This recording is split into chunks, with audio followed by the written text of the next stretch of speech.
Ranganathan to join me. Sir. Mr. E.S. Ranganathan.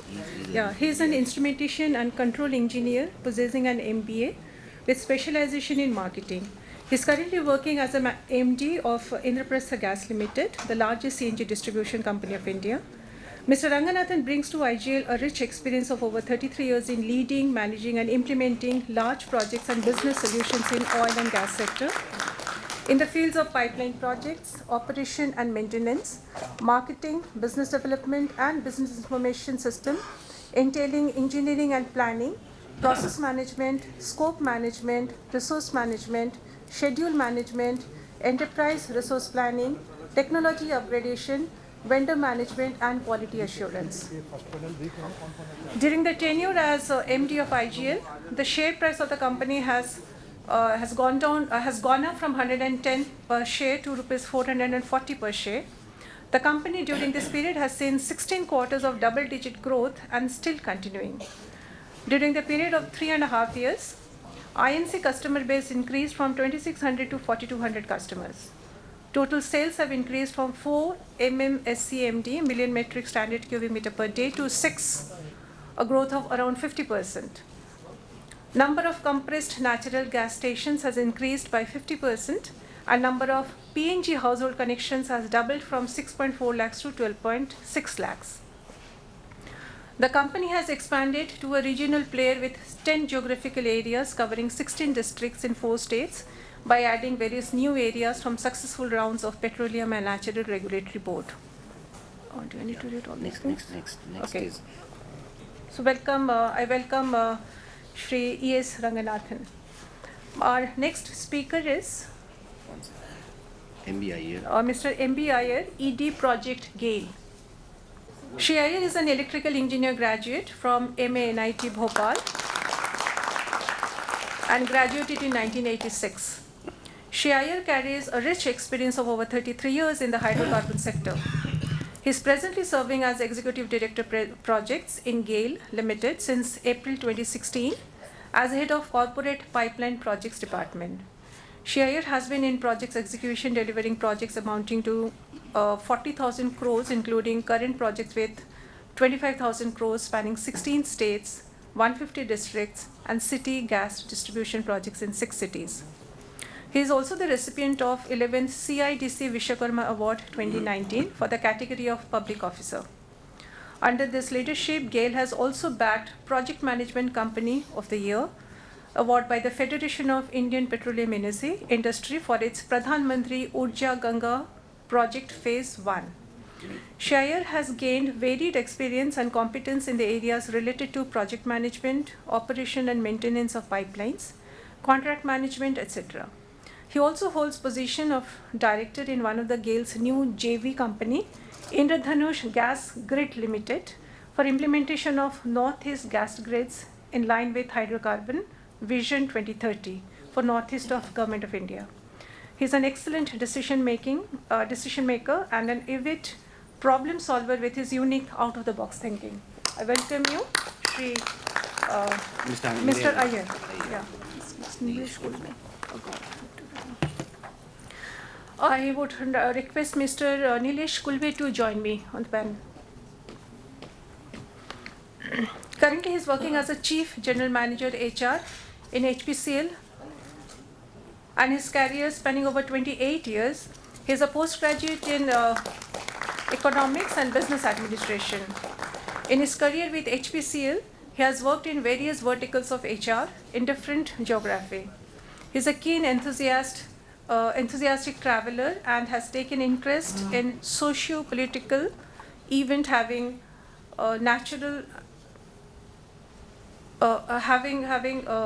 international ramifications. I welcome you, Mr. Nilesh Kulve.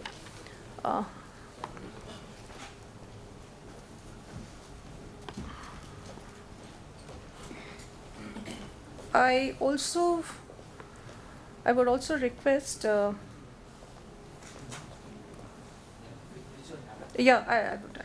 I'd also request Professor Richard Hammett to join me on the panel.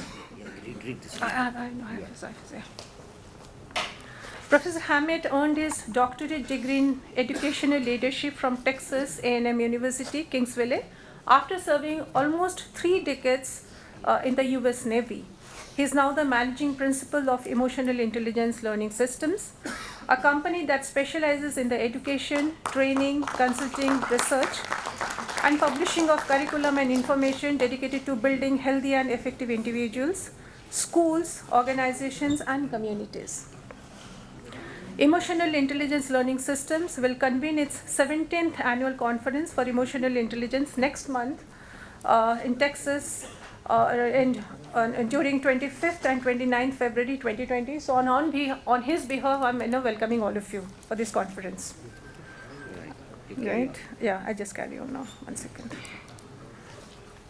All of you with a great start with some speakers, international as well as national. We are here for the first panel discussion, and the topic which is given to us is emotional intelligence and leadership effectiveness. This is just to tell you, like yesterday we had a paper presentation at IAPA where we have seen lots of authors who have come from academia as well as from the industry also. They have presented the papers on the same theme, emotional intelligence and leadership, and some of the participants they also shared their practices in their own organization. If I can just summarize in just one sentence what EI has been defined yesterday, it talks about 2 mental processes. One is thinking, the other one is feeling. So these are the 2 processes. When it happens together, when it acts together, when it works together, it becomes emotional intelligence. It's as simple as that. And then it comes, leadership effectiveness. We had a presentation on leadership effectiveness also. It also talks about 2 types of behavior. One kind of behavior which was presented was it's like getting along. Getting along in the sense you talk about supporting your subordinates. You talk about empowering. You talk about team management. So these are certain one of the kinds of leadership effectiveness. And the second was leading ahead. Leading ahead in the sense when you take a control of the power, when you take a control of the resources. So, in our session, we are going to link both these topics. And what I've just planned, with the due permission with my panel members, since we have a person from academics and we also have a person from people from practitioners from industry. So we would like to explore first from the academics what is the relationship between emotional intelligence and the leadership competitiveness, leadership effectiveness, where we talk about its behavior, 2 types of behavior. One is like getting along and getting ahead. So if you can just tell us what does the theories talks about these things, and then we'll go to the practitioners just to find it out whether it's actually happening in the industry like that way, or is it something different which is happening. I would also like to emphasize with this, with this relationship with EI and with leadership effectiveness, in keeping in the mind that we have a diverse workforce. For instance, we have also the women's representation in the organization, in the industry. So how do you see what is the relationship between EI and the leadership effectiveness? And first to tell us, then we will go to the practitioners one by one. We will also ask you to share your experiences, about your observation, and how do you think that we are deviated from a new theory or we are generating a new theory on this. And definitely we'll come to the challenges also. This is a session for 1 hour, but then last 20 minutes we will keep this panel open for Q&A from you. And we'll request you, there is a small writing pad in your kit. So if you can just write down the questions and give it to me, then I can read it out. But we will only devote last 20 minutes for the presentation, for the Q&A. Before that, we will have a question answer from the panelists. Right, so I would like to start with you. Thank you. Good morning, everyone. Thank you for inviting me to be a part of this panel. The question is, the relationship between emotional intelligence and leadership effectiveness. We published a study in our International Journal for Transformative Emotional Intelligence in 2011, which included data from the U.S. Air Force mid-level management officer training program. It's a 5-week residency course where they go to Maxwell Air Force Base and study leadership for 5 weeks. And the way that the Air Force does their leadership training is they have a whole series of practical exercises that the different teams have to be involved in, and the individuals who go through the school with that cohort at the end of the school are ranked by their graduation standing, 1 through 100 or whatever it is, however many were in that cohort. And they put a lot of officers through that school. So we had a lot of data over that 3 or 4 year time frame to look at. In the first week of the school, we gave them an assessment of emotional intelligence called the Emotional Skills Assessment Process. And going back to that ranking, that first ranked graduate was considered the most effective based on all the practical exercises that they were graded against. And the last one was, of course, the last in the class is still the graduate, right? But they say they have the distinguished graduates are at the top, like the top 10%, and then the bottom 10% make a convenient way to compare groups from the same class. And so from the emotional skills assessment process, we measure 10 skills and 3 potential problem areas. The 10 skills that we measure are assertion, assertive communication using I language, and also from the problematic indicators that go in the interpersonal realm are anger control and anxiety control, because they affect our communication, right? So if I'm overly angry and I lose control of that, I'm less assertive in my communication, less effective. We measure 4 parts of self-management: time management, drive strength, which is a goal orientatedness. How well are you at defining and achieving goals? Commitment ethic. Do you have a commitment ethos to follow through in the things that you've agreed that you're going to do? Positive change, which has a lot to do with your ability to make changes for yourself. Positive changes for yourself. Then from a personal leadership dimension, we measure social awareness or comfort. Empathy. A lot of people talk about the importance of empathy in leadership. In my experience, empathy in leadership is most obvious when it's lacking. Right? That's when it causes the most problems.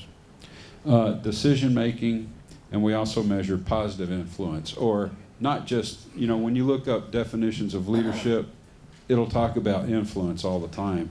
But from an emotional intelligence perspective, is it positive influence? And then the two skills of intrapersonal awareness or knowledge, stress management, and self-esteem. And so we did a comparison study of the first week scores from each of these classes and looked to see whether or not the top performers or the top graduates, the most effective leaders, were differentiated from the bottommost graduates, the least effective leaders, based on their first week EI scores.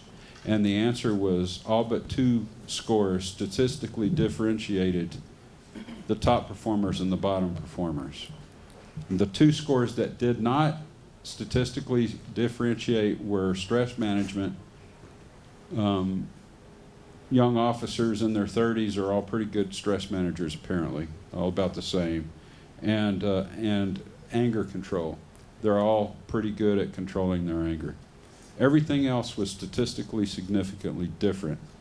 So the relationship between emotional intelligence, as measured by our transformative model of emotional intelligence, is very strong to leadership effectiveness.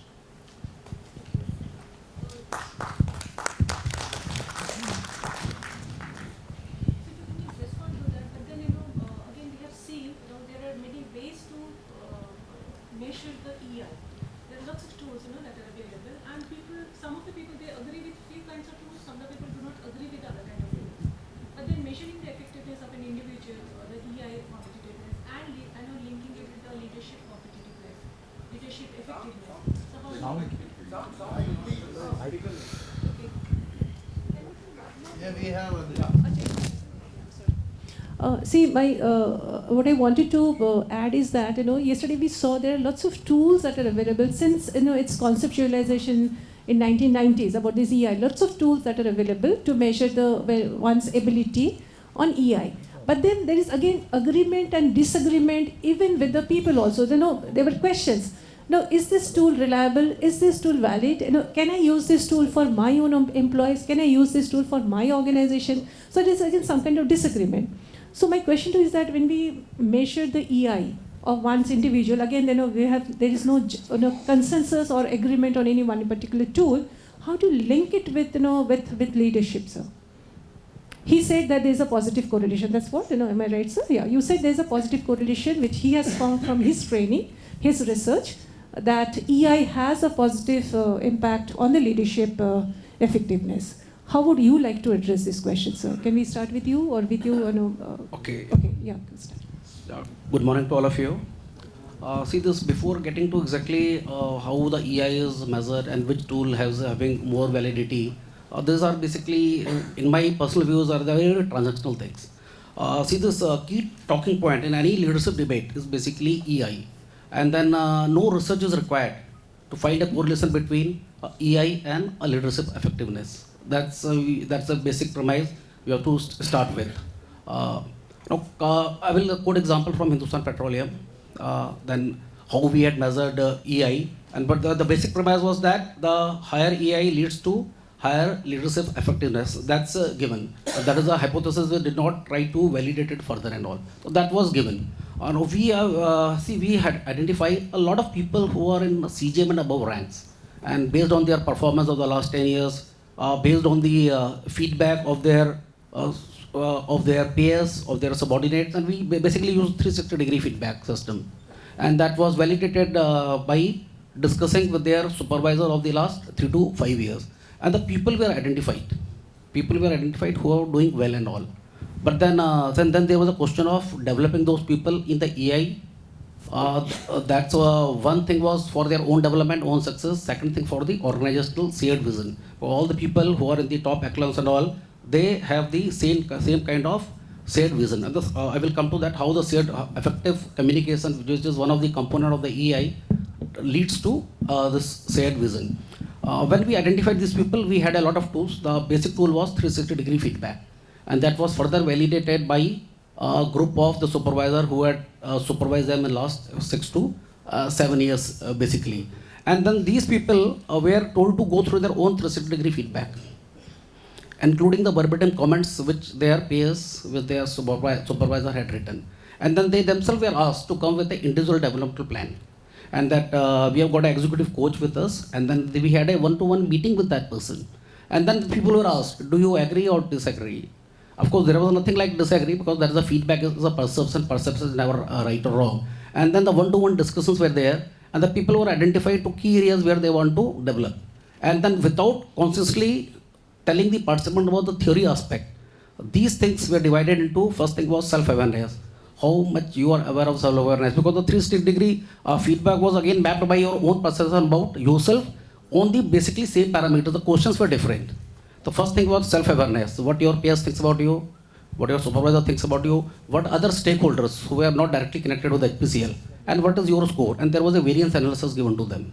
So that was self-awareness. Then your such certain decisions which you took during workplace in the last 2 to 3 years. So that basically we try to give the self-regulation, how intrinsic discipline is with you, how you are able to guard the disruptive emotions. That variance analysis was given. Then scores on empathy, scores on your relationship management were also given to them. And then after that, then apart from IDP, the people were given certain courses to complete. Some were certified course, some courses were only for the reading purpose and all. And after 6 months of this coaching, again the same kind of 360 feedback was again administered. And see, this is basically longitudinal study. Immediate results were not available in the first 2 to 3 years, but after a gap of when the first batch was trained, and after 3-4 years, their performance vis-a-vis balance scorecard was judged basically on the financial parameters, financial physical parameter, which is the first quadrant of balance scorecard.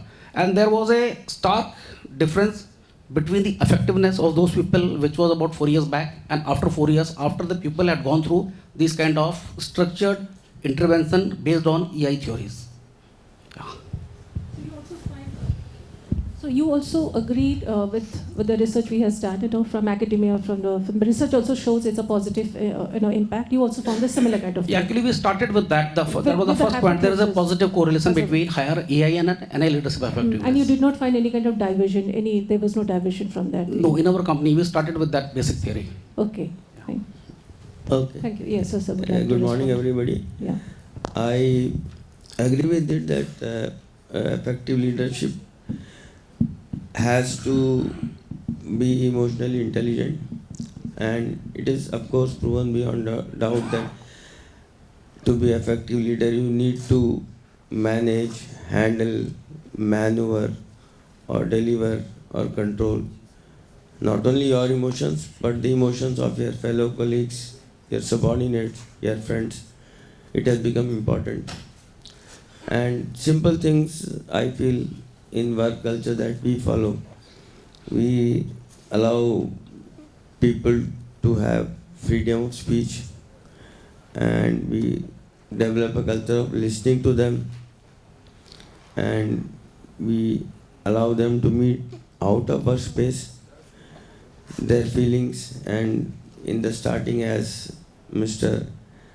Mango Singh said, that punctuality, going home at 6 o'clock and giving them time, they are all actually in a way EI things which help a person to be an effective leader. There are several examples in earlier days also we used to do. Now we possibly are talking in a formal way, discussing emotional intelligence. I think every one of us at some point of time is required to demonstrate this. If I remember during the exam days of our children at school, how different we are on the exam day, how emotionally intelligent we become, how we handle. If something is broken, it's not an issue. The most important thing remains the admission card and the child going in time. So that is a good demonstration of how we become an effective leader, a situational effective leader, and managing the emotions. Some of other examples which come to my mind, if some of our near ones or dear ones are in hospital or serious, how do we handle them? We handle ourselves and handle them. So leadership, emotional leadership, the emerges situationally also and has proved effective situationally also. And there are traditional accepted norms where we said that meditation is a way to have become an more emotionally intelligent leader. If we refer to some of our classical forms of dance traditionally, most of them have been paying more stress on emotional intelligence delivery, how it will happen.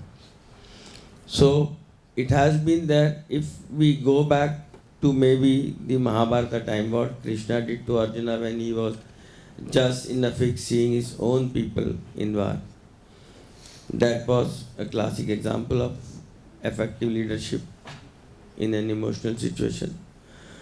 So there have been several examples in the past also. And now of course we have the emotional intelligence tools.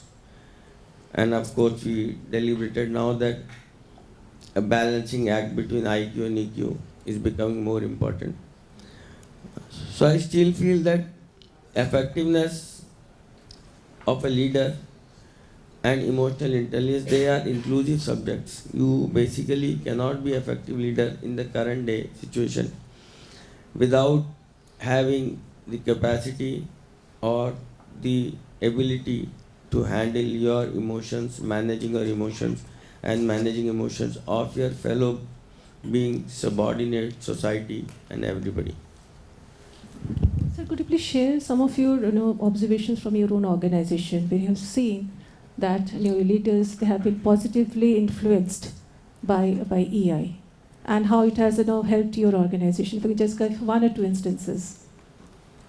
I am not able to immediately recall, but okay. Okay, fine. We'll get back to you. We'll go to you. If you can just, yeah. Thank you. Good morning. Actually, from the industry side, if we talk about, industry is all about business. They are going about doing business.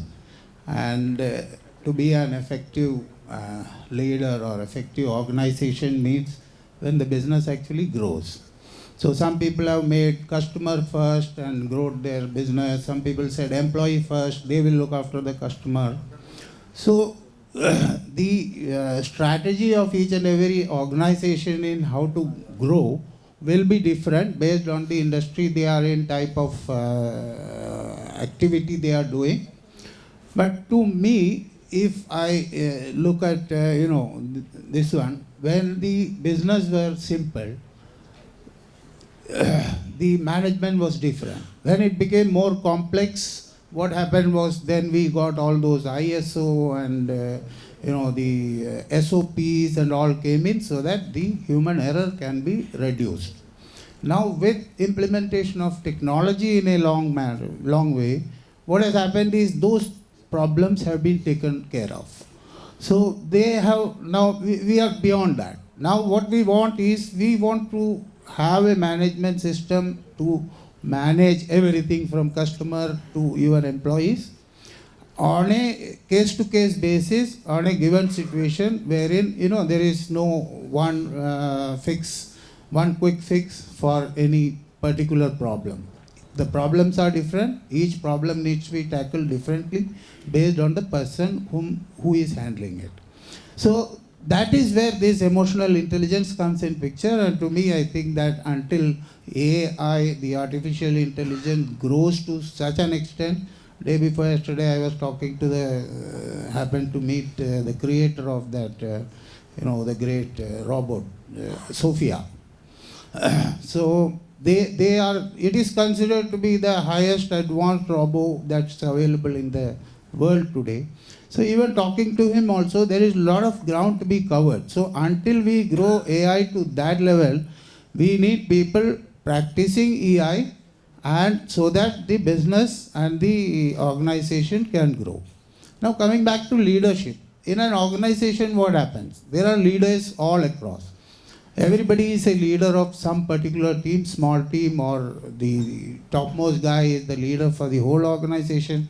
Then there are sub teams, and then there are all leaders. So there need to be a leadership quality in each and every employee, from the lowest to the highest one. So how to develop that? Today, I personally feel that the techniques that is there to measure EI and develop EI, these really won't work, because again, coming back to that every person behaves differently under different areas of stress. Mr. Bassett will agree with me. When you are angry, you will react differently. If you are calm and cool, then you will react differently, the same person. So these things will not work. And personally also, I would like to share an example. There used to be an organization who used to do a psychometric test for every employee, from vice president to the lowest employee, whoever was being recruited. They have to undergo a psychometric test. I asked him personally why you are doing that, because that was very, I'm talking of year 2000, when it was not so prevalent.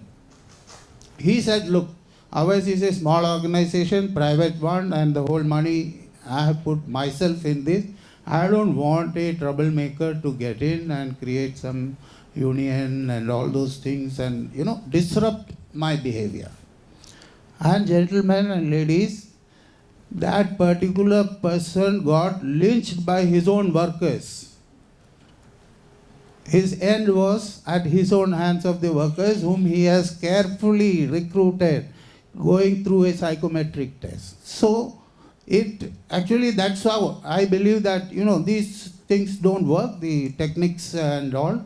But what works is, like he said, the 360 degree. Because 360 degree means your own peers, your own members of the organization rate you.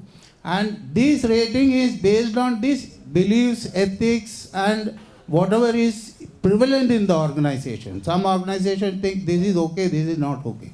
So based on the accepted norms of ethics and values of that particular organization, when somebody rates his peer or a subordinate or a leader on this, that gives you a very good account of what he is capable of in that particular organization. When he goes out, maybe he is a different person. So 360 degree, as is being practiced in most of the organization, I think it's a very good development tool, a rating tool. And coming back to development, like Professor said, coaching with compassion. It is something more complex than rating them. So for that, the techniques may vary from person to person. But before I end, I will tell, personally, I think any leader to be emotionally, capable of leading another one is that he should be having strong values and ethics in himself so that he sets an example, like Dr. Mangu Singh said. And then, most importantly, there should be empathy. Empathy means putting yourself in the other's shoes. So, if you are in that situation, how you will behave, how you will react, and based on that, you have to react. Be it customer, be it employee, be it subordinate, be it your boss.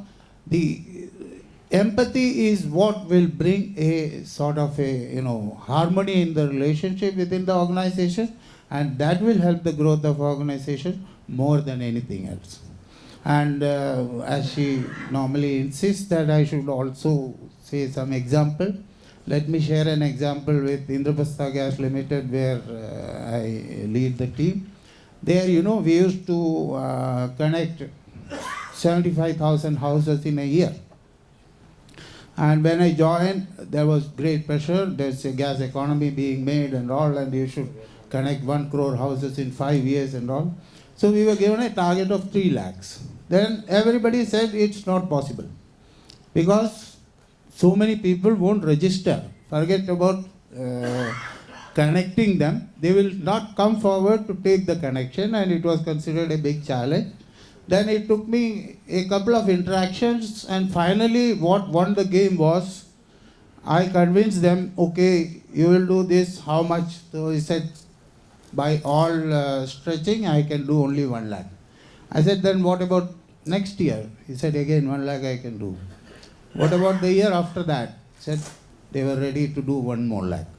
So I said, why don't you get all the 3? Because they are all existing today. So why you get all the 3 lakh today itself and do it in 1 year? We will not connect anybody in the next 2 years. And then when we could do 2.1 last year, and we will touch 2.9 lakhs this year. And going forward, we will be, surpassing this only, and we will be, today we have 12 lakh odd customers connected to their homes. And day is not far when we will reach 25 lakhs also in another 4 years or maximum 5 years. Thank you. Amazing. Thank you. But then, being a lady in the panel, I just wanted to ask you one question to all of you. With a diverse workforce, especially with a woman, have you ever found any kind of challenges with this EI and the leadership effectiveness? Did you face any challenge with a diverse workforce? Yeah. It's not on, yeah. Yeah, we can have Indian experience as well as the Western experience also the same. And in case you have any questions, maybe you can just write it down, because after this particular question, we will take your questions. So please write your question if you have on that chit, and please give it to me so that we can have your questions after that. Yeah, actually, if we theoretically, if you see the components of EI, that is self-awareness, self-regulation, empathy, communication, but then in a country like India, which is, I think no other country in the whole globe, in the whole earth is as diverse as we have. We have got more than 40 recognized languages. We have got all major religions here in this country. We have got linguistic diversity. We have got geographical diversity, which no other, even a big country of landmass like USA have got that kind of diversity. Having said that, and that kind of diversity will find reflection in our workforce. And then one more diversity, that is gender diversity is coming more. When I joined the company 28 years back, maybe the women folks were not even 2%, which is now close to 12%. Then we have got representation from different geographies, from the Northeast people are coming in our workforce. And then when we see the components of EI, that is particularly the empathy and compassion means different to different person. It's not a single thing fact. So that's basically a challenge. When we talk about having a better EI to lead, to have effectiveness in the team, what empathy means to you may not mean the same to a different person with a gender. It may not mean same to Gen X, Gen Y, and many others. So that's a challenge, and that's very well said. In fact, our corporation, after the Accept initiative, which I told you, we are going to teach and maybe sensitize our senior leaders towards having a dynamic kind of EI, considering the different diversity. That's a big challenge. There is not much of theory, not much of academic this availability in this country as of now. But we are trying to connect with some international practitioners on this. So when we talk about EI, is it the same for everyone? And if the diversity is there, how the EI has to be practiced for different persons? It's a WIP, work in progress. It's not yet been done. Because not much of theory is available in Not this much kind theory is of, available. not much of work is done. Okay. So what is your I experience? would like to share something. When Yeah. Initially, when I was posted in plants, we used to have both female and male engineers with us. So I tried to keep a status that okay, both are different, so what you can do, you can also do. So without discrimination, I used to delegate. What I can delegate to him, I used to delegate to her also. And surprisingly, I could not find any way where it was a resistance or there was a change of attitude. So at least in that point of time, maybe it was a limited experience of this thing, but I never found any difference in handling them. Okay, you never found any Yeah, challenges. so both Okay. were actually delivering equally. In fact, they demanded also like that, and I deliberated also like that. Okay, that's great. What is the experience of IGL? Yeah, not only IGL is only 3.5 years, and before that I was in GAIL for 32 years. I agree with him. The diversities that we encounter are enormous. And gender diversity is a very small portion of it, and especially when the number of women employees are so less in the organization. So I won't qualify to be an expert on that, but the limited experience that I have found is that, there is no real difference in either capability or in productivity or efficiency as far as women and men are concerned in Indian industry. Professor, what is your experience? Thank you. So before I respond to that one, going back to the question of validity of the instruments, the validity of an instrument has to do with the underlying theory that the instrument was based on. And so if an instrument, for example, our instruments are all based on a very short definition of emotional intelligence, which is the learned ability to think constructively and act wisely. Okay, it's not, has never been, and will never be endorsed by our company to use as a selection instrument. In fact, we think that it's a training process. The value of emotional intelligence is that we can meet people where they're at and offer them opportunities to become happier, more productive people. With regard to gender differences, we haven't seen any gender differences on the skills that we assess on our instruments. We have seen cultural differences in especially like the Latin cultures, with one area that we measure called deference. deference is a problematic area that adversely affects communication. People tend to withdraw, especially under high feeling states, when communicating with an authority figure, if they're highly deferent. And the Spanish culture called that manners. But that's the only real difference. No gender difference. Thank you. I would like to you ask Yeah, me sure. some instances Yeah, where from your organization. some 2 or 3 instances I would like to quote. Whenever you are in plant, there is a very peculiar thing. The plant trips, the operation trips, and the business is put on hold. It's normally a time when you get lot of pressure from top. Phone calls, when it will restore, when it will start. I found with my experience that is one phase where you have to be very, very balanced, because the people below you, they require certain time to do certain things, and those timelines are not to be meddled with. The more you meddle, the more you end up in a confusion or a mess. So that is the time you have to allow them. That is one place where you have to have a lot of control on yourself, on emotions and the feelings of your subordinate. This we have experienced many times during the trips. We find that it has been helpful. There was one more instance, unfortunate though, that there was an accident and there was few deaths. And there is lot of societal pressure at that point of time when organization is in operation or restoring operations or resuming operations. And this is one time when everybody actually starts doubting his own competence, his own skill. This is a typical thing in an emotional stage when some death or something happens. People start either become apprehensive about their own skills, or they start doubting. They need confirmation of every act.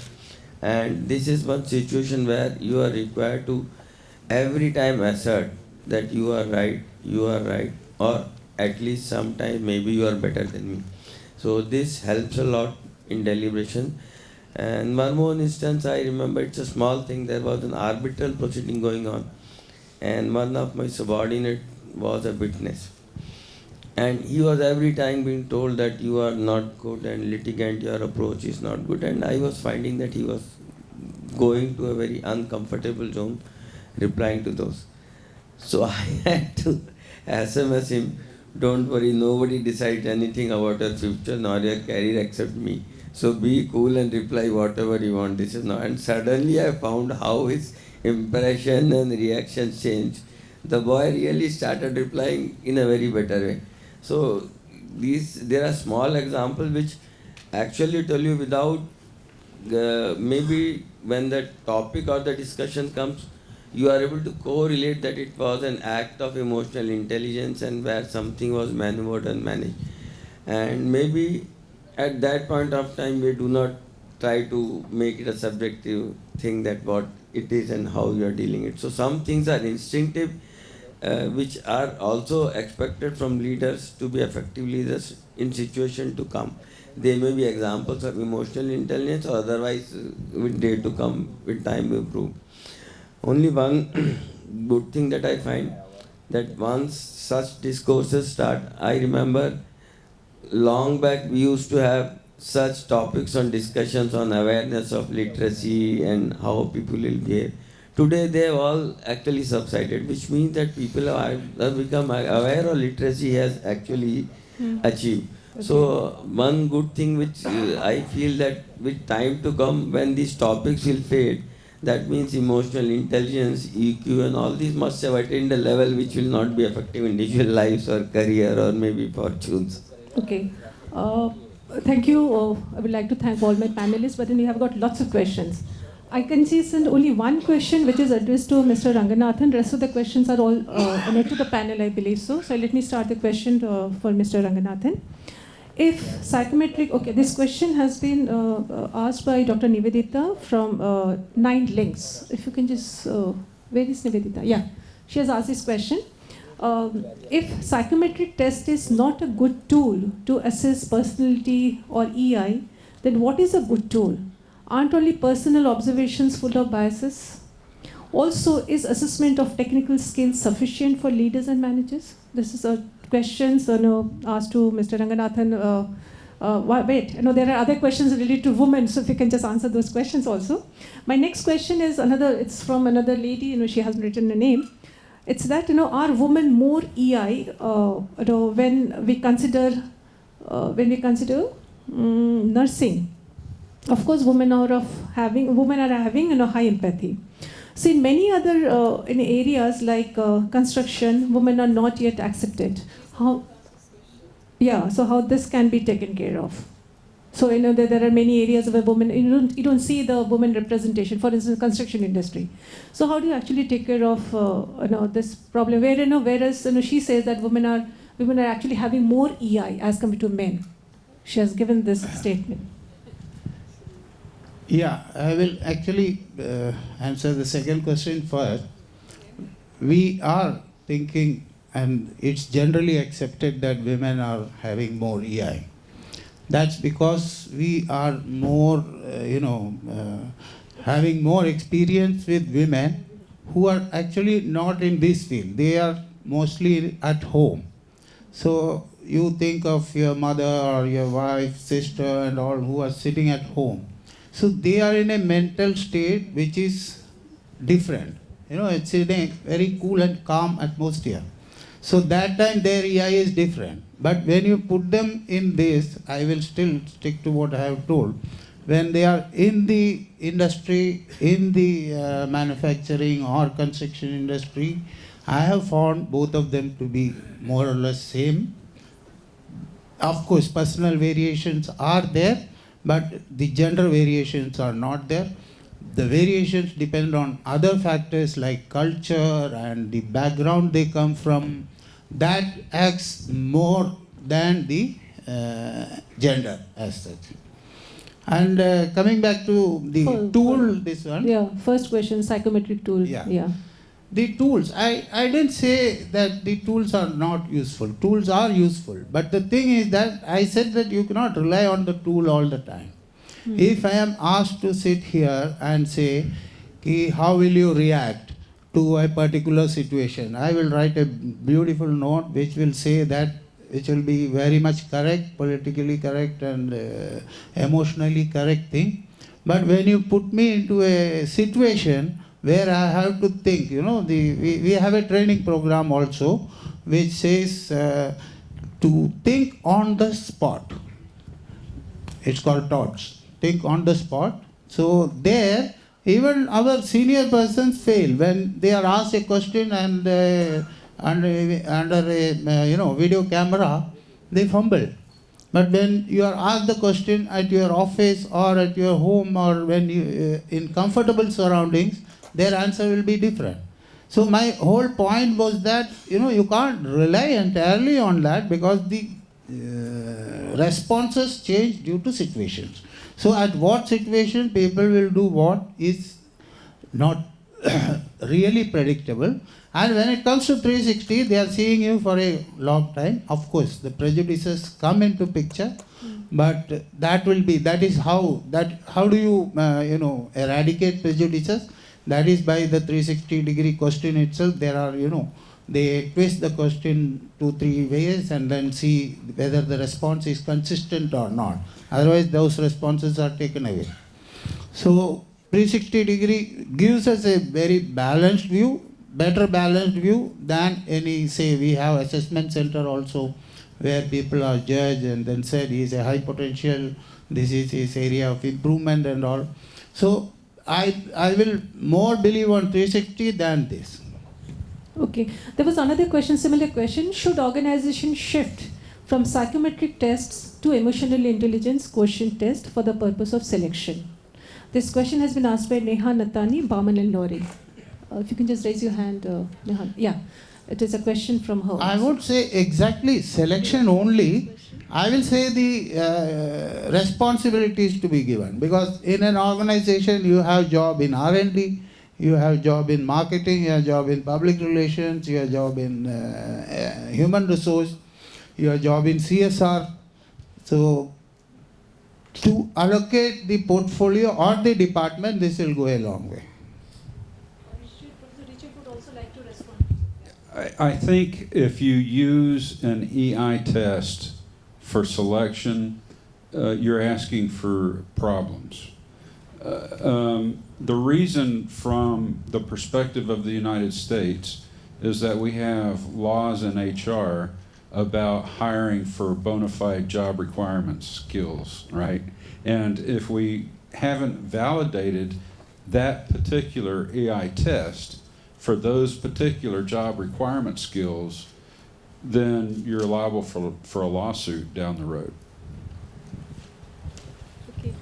Since we have got only 5 minutes and I have already given an indication, there are three questions on AI and EI. So I just read out all the 3 questions. Maybe you can choose to answer. What is the impact of AI on EI and the vice versa? And whether the role of EI will increase in this context? There's 2 questions. The third question, in next 25 to 30 years, that is a similar question. How do you see AI and EI and which will override? This second question is from Mr. Praveen, GMBEML. Yeah, from you. But okay, and the first 2 questions were from Mr. Satish Chandra Gupta, Chief Manager, ONGC. So if you can just throw some light on AI and EI and which one is going to take lead in next coming 25 to 30 years. I think there are 3 more questions on that. Actually, AI is nothing but program, It's an algorithm. People write an algorithm and then say, if this happens, do this. If this happens, do this. This is a simple program. What is artificial intelligence is when it starts learning from its experience.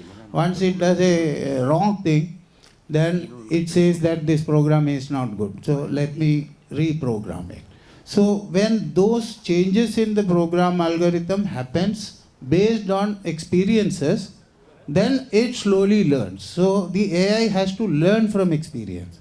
So whatever has been learned is the baseline, and then it has to grow based on learnings. I can possibly add in a small way, like Mr. Mangu Singh said, capability and competence. So AI is actually a capability of a system to do something. Whether to use AI or not will possibly come from AI. I think AI gets better with EI, and one won't replace the other. AI becomes more desirable for us humans when it reflects feelings that are helpful to us humans, right? I remember my first iPhone. I was a late adapter. And I was trying to get the iPhone to give me directions to this restaurant called Buc-ee's, but I didn't know how to spell it. And Siri and I were going back and forth. Siri couldn't find it.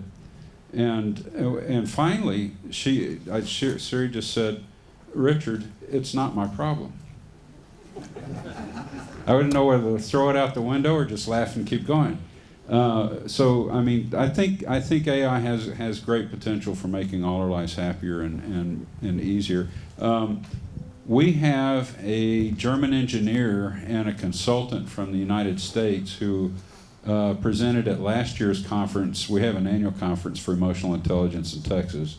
The next one they're presenting again, and they're doing a pre-workshop on what their specialization is autonomous cars and how autonomous cars affects people and people's ability to drive. It's fascinating research. So the question's still out there too, as we continue to develop AI. Thank you for the question. May I add one? Sure. When he brought out autonomous driving, something came to my mind. This is the biggest dilemma in the autonomous driving proposition, because it said if you give a situation wherein 4 people are on the sidewalk and 20 people are on the road, and a car has to brake or turn, a autonomous car, it will go to the sidewalk and kill the 4 people rather than these 20 people. That is AI. But then if you think those people in the sidewalk are actually people who are following the rules, and these guys are ones who are actually broken the rules and come and they deserve to die, that's AI. So Okay. it's completely different. Uh, Huge round of applause, every. Yeah, one second. Yeah, since time is already up, and I'm sorry I am not able to take 4-5 questions, but I would suggest you, why don't you actually interact with the panelists during the tea break, because we're going to take a tea break right now for half an hour. Sorry? Send by Yes, email sir. also? Okay, fine. We can, because, okay, fine. These questions are not, addressed to any one of the panelists. Okay, fine. But since, I have been told to be very, very, disciplined or strict with the timing, so I would be closing this session. I would like to thank all my panelists for sharing your experiences, sharing your expertise, sharing your, observations with all of us, and I'm sure the audience would be much, would be now, useful, and these observations will be useful to them also. Thank you very much. Thanks Thank a you lot. so Thank much. you. Yeah. Dr. Mitra, I would please like you to present the token of honor to our guests. And meanwhile, I would like to share this example of using your EI in any situation. Recently, I came across a lady, she's a nurse. She mentioned that though she's not authorized, yeah. Yes. No, she's. Sorry.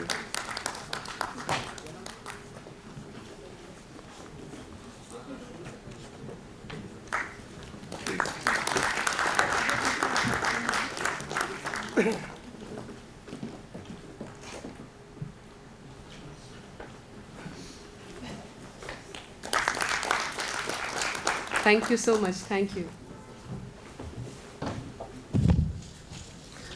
Anyways, I will continue with the story in the next session. It is the time for the break, the tea break. I would request all the delegates to please wear their name badges while they're having tea or going for lunch. Thank you. We'll meet within half an hour by 12:30.